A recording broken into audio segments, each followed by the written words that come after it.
and welcome to another evening of frank conversations here on Hard Copy, reaching you from our studios in Lagos. I am Bukola Samuel Wemimo, standing in for Maokwe Ogun Yusuf. Since its defeat at the 2015 general elections, the People's Democratic Party has been engulfed in a leadership crisis that seems to have torn deep at its fabric of survival. Having held power for 16 years, expectations were high from the start that the PDP would transform into a formidable opposition that will hold the new ruling power to account and, by extension, strengthen democracy. But this has hardly been the case for much of its duration of its new status as the opposition party, as much of its national conventions have been characterized by disputes over regional marginalization and control over party structure. It's the same narrative shaping the party's national convention and presidential primaries held in May, which produced former Vice President Atiku Abubakar as the party's presidential flag bearer, contrary to its tradition of zoning.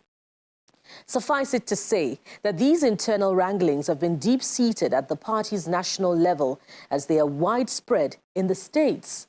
So today, we'll take one of the states as a test case as we try to understand the PDP situation there and why age-long wounds have refused to heal. Welcome once again to Hard Copy. We'll be right back.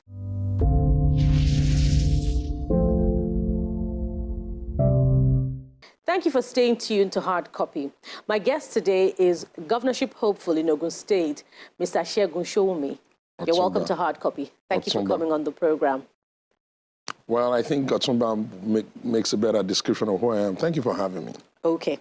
So since we're trailing the origin of the crisis in the PDP in Ogun State, the good place to start would probably be in 2011, when it was a case of division with the exit of the party from the parties loyal to former Governor Gbenga Daniel and those loyal to former President Olusegun Obasanjo. How much of that fracture do you think is responsible for what obtains today in Ogun PDP, where you have many groups? I think the way you've couched the question provides the opportunity for the answer. Political parties must of necessity, if they must be a cult of their own rules and regulation. The problem is once they insist on being a cult of human personalities, they will always run to this risk.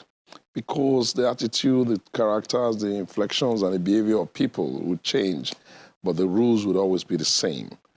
Now, coming from an environment like Ogun, highly educated, quite strong opinions, strong emotions, strong characters, it makes a lot of predictable sense why it seems to be that they go to court a lot. Because really and truly, if they do not agree with something among themselves and they cannot use their own internal mechanism to solve it, the only best place to go to is the court. To say it in a firm way, we must recognize that the democracy we practice requires us to understand that the only way to be stable is to obey our own rules and not the inflections or create a cult of human personalities. It's coming up again, cult of human personalities. I wonder who are those spearheading this cult of human personalities and those sustaining it, but we'll get there. In 2015, the party was yet again split, this time into, I believe, 3 factions, one loyal to the Kashamu faction, late Kashamu, God rest his soul. The second faction was loyal to the former Governor Gbenga Daniel, while the third faction was loyal to former Speaker of the House of Representatives, Mr. Dimeji Bankole. Why did the crisis not become intractable to that point? Well, there are those who consider their association with the political party, the one in question now being PDP, to be a platform that they come into anytime they want to try and contest an election. That means those ones see it as an election contesting vehicle. And there are those who, like me and a few others, who have been irrevocably committed to the party since its inception. What had happened in 2015 was that those who had left and came back, wanted to use the access and the capacity they have to insist that they will have the party.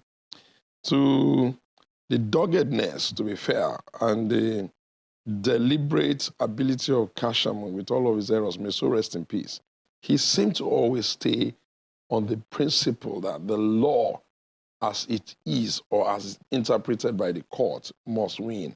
And if there's anything we have learned or we can attribute to him as positive, is that he has taught that it doesn't matter how highly placed personalities around the fray are, so long as you're operating within the Constitution of Nigeria, the Constitution of the PDP, the rule of law, and the extant positions of the judiciary, that we could bravely go. And that was what happened there. Eventually, at that time, too, the court ruled in the favor of the court. Are you saying this, are you paying this tribute to him or speaking of him in this manner because you were in his faction when he was alive? You see, I've never been a faction person, to be fair to me. As a matter of fact, I have been one of those few people who have taken it upon himself to say that political culture takes time to build, and that there is always an ability to see the good in others. You must have beautiful eyes, and that when we can plead and beg and ask everybody to come together, if they would just obey their own rules, we'll have progress. Okay, so besides your peace-building moves following the demise of late Senator Kashamu, what else would you ascribe to yourself as having done for the party in terms of building the structure, particularly after his demise? Because the story is that he was the one funding that faction of the party. This concept of funding offends me greatly. Even when Prince Kashamu was alive, he funded what he could. Others funded what they could. And the totality of all that goes into making a party active is not just money or cash. There's capacity, there's competence, there's spokesmanship, there's standing there, there's defense, there's organization. It's a whole gamut. It's just because we've created, unlike what we had in the First Republic, where political parties don't necessarily belong to just an individual. They had a bit of like a collegiate leadership, somebody may lead.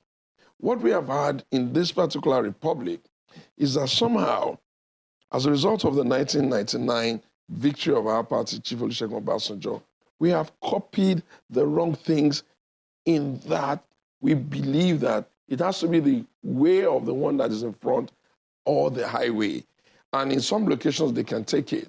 But in Ogun, we're not that type of people. So what you provided for your party was statesmanship, no, money as well. Capacity, competence. A whole lot of money. Do you know what it takes to run? Did you fund of course. the party structure left behind by late Senator Kashamu in terms of paying salaries, do you know what it takes? State exco, running of the party? Because that would seem like what the other governorship hopeful, Honorable Adebutu, is laying claims to, and that's why the leadership of your party has recognized him had recognized him before the court ruling now as the adopted candidate of the party that INEC should also recognize. Anymore. That's not true.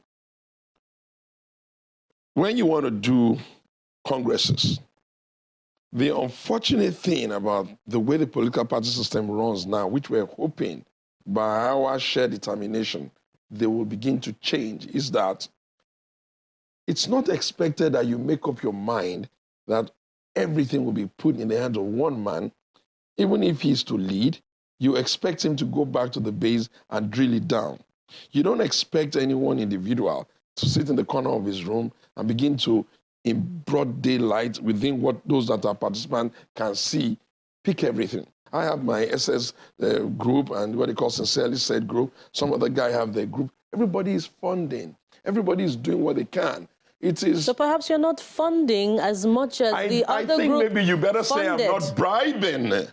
I don't know about not funding. Nobody has come to say, come and take money to help you fund. And my side of it, they're still going on. They're going well. And one other thing I need to also add, we must not incentivize laziness and poverty. People must be members of a political party, but they must not get the impression that that's all they need to be for their sustenance. ultimately you're going to be contributing to making sure that the right kind of thought process does not throw up leaders. And you have to understand, democracy runs on the prism that political parties are the first safeguards in a democracy. Once they don't improve themselves, once they don't make it easy for themselves to throw up the best of them, then they would have shortchanged the society. Imagine if an Obama were to try to be a politician in Nigeria, he'll probably never even emerge. Perhaps the other group derives also its legitimacy from way back in time, a few years down the line, when the Uche Secondus-led NWC did not hide its preference for the Adebutu faction. So perhaps you don't derive legitimacy from the PDP National Working Committee of the party. From that time. Human beings will change. One man is dead today, another man is dead tomorrow.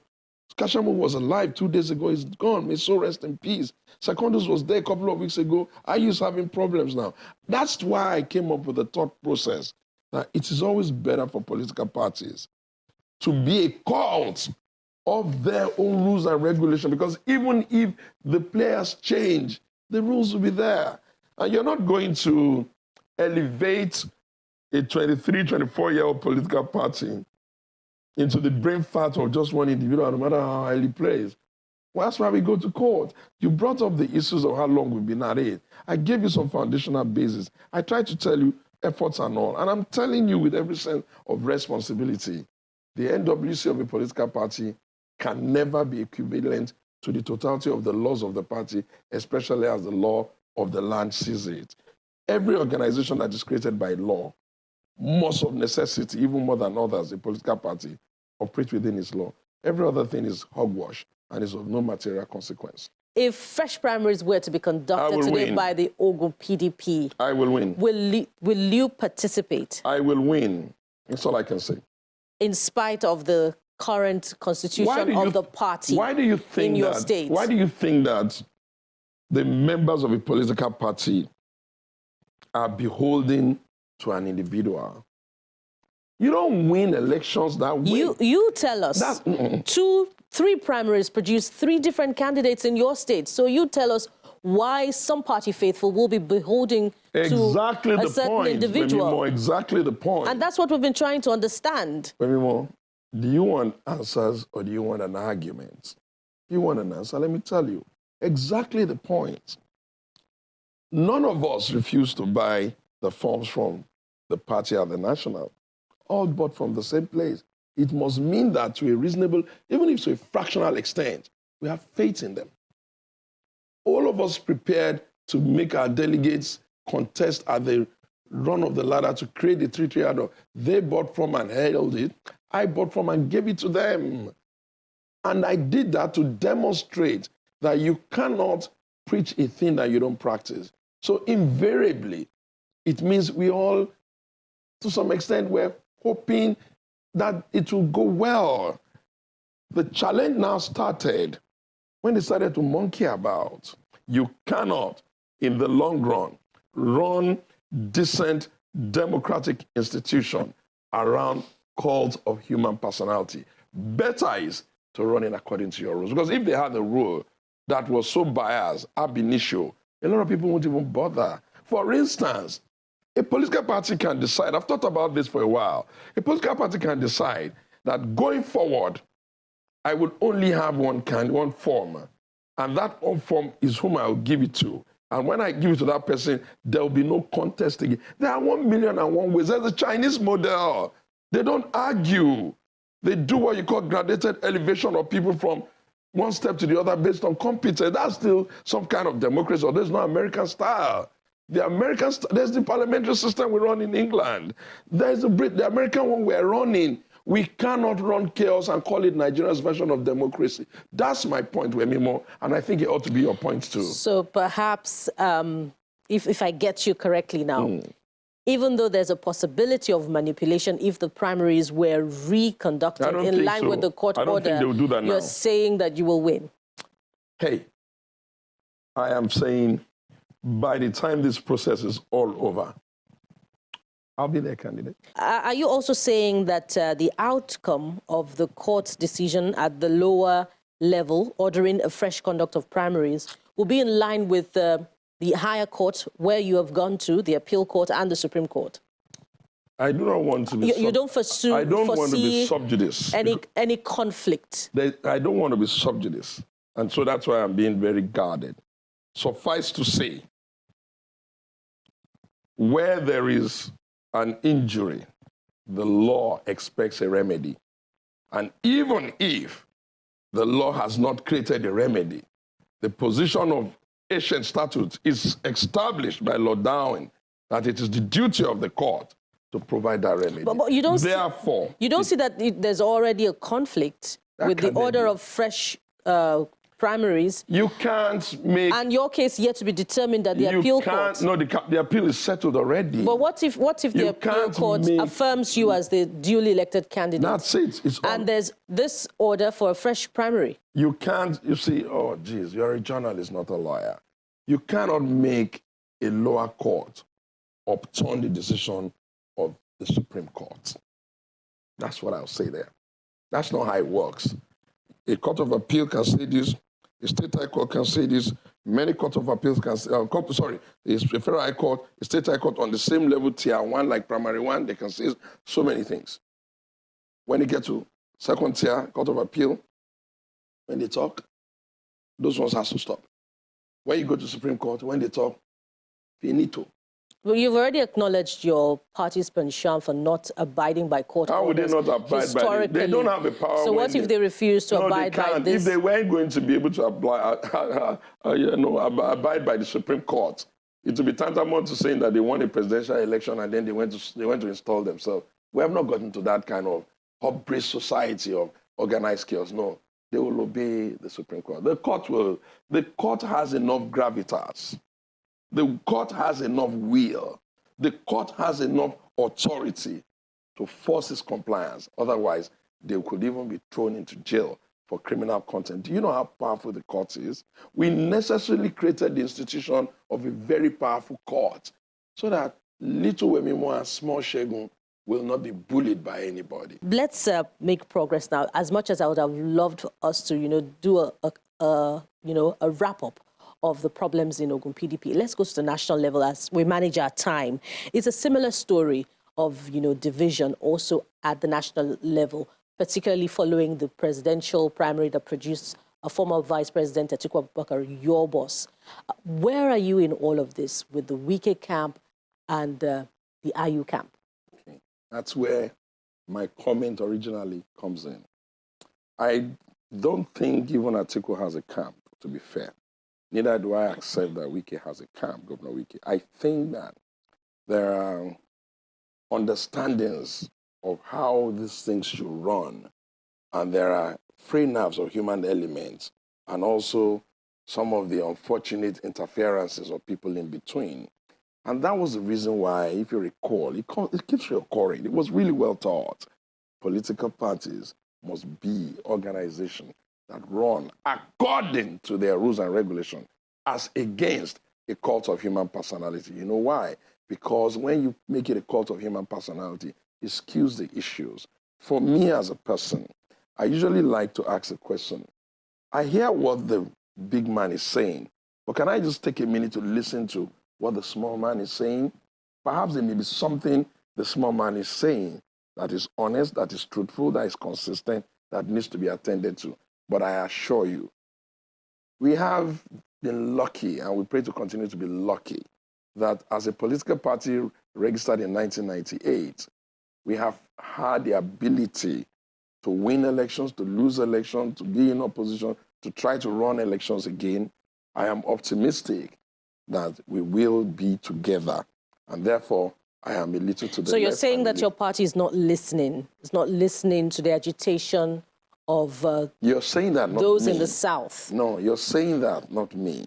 I'm saying that typically the arguments around must be heard, and you must hear it with the intention to understand what they're saying, because are these arguments being heard? I think they are. Is the whole not bigger than a fraction of the whole. So will the matters arising be resolved before the elections in 2023? Mark you, campaigns have already started. And you can see that we're the only ones that have started campaign. Others can't even make up their mind the day of the campaign starts.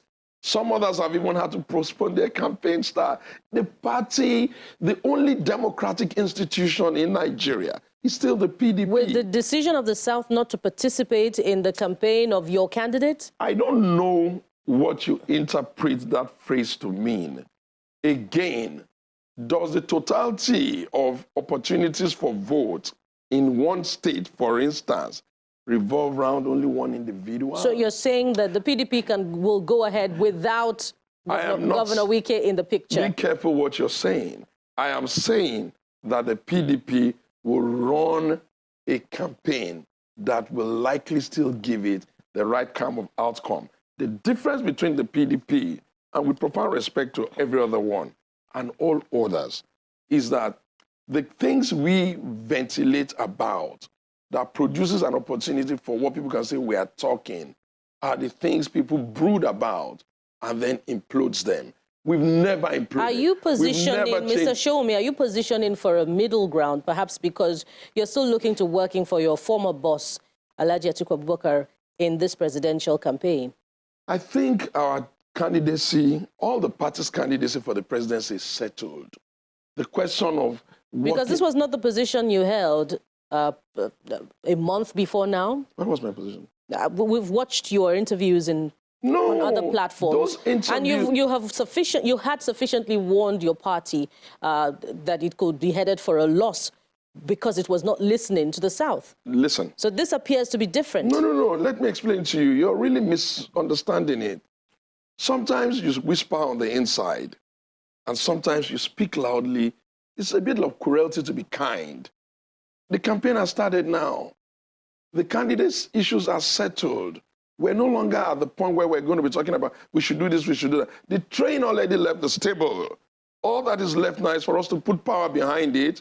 And so are you going with the train into the campaign in whatever capacity with the Atiku train? Are you working for the Atiku train? Do you know the amount of relationship, of friendship, of father-son arrangement, of leader-servant arrangement, of principal? Do you know the kind of relationship that exists there? I'm just not one of those your lily-livered... That's not the answer to the question, Mr. The answer to the question is that I'm not one of your lily-livered sycophants who never speak truth to power. That's not the answer. Of course, the answer to the question is yes. So you're working... For the PDP. What's your honest assessment with this temperament of your party leaders? So what's your honest assessment of the performance of your party at the presidential election and indeed, the national elections in 2023 with the divisions? I would say that today the campaign has been flagged off. Some other people can't even start. We're limping a bit. It could have been better.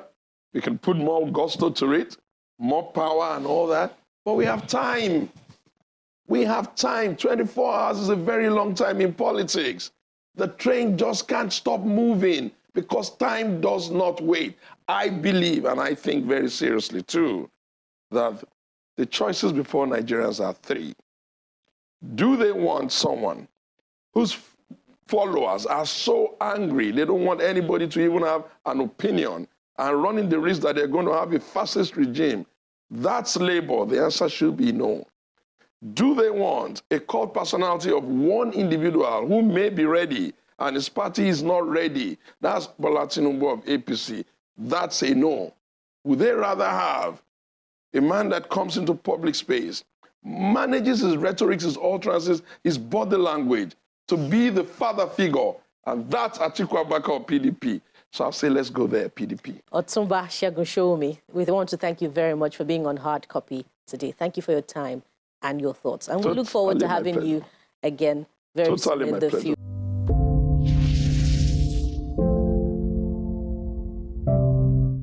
Ogun PDP governorship aspirant Mr. Sowunmi's zeal and relentless pursuit of the state governorship ticket is undeniable. But this hangs on a lot of other factors, including party's internal democracy and legitimacy stemming from acceptance by party faithful. Add to this, if the outcome of the new primaries ordered by the court is not again disputed. We'll keep our fingers crossed, as I'm sure you would, and keep tabs on the developments.